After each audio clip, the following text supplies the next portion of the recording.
Hello, welcome to Do It Yourself channel.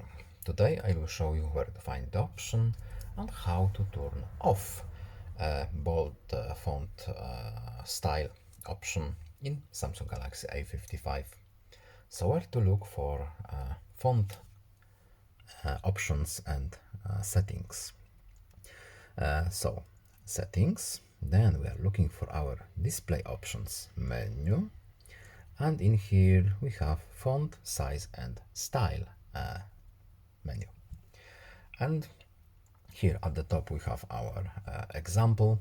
We can change a few things here. For example, we can change font style. Let's set a default one for this, and here is our bold font toggle. So when we turn it off, as you can see, we now have our default settings. So that's all. I hope this video is helpful to you. Please leave a like and subscribe. Have a nice day and see you in the next video. Bye.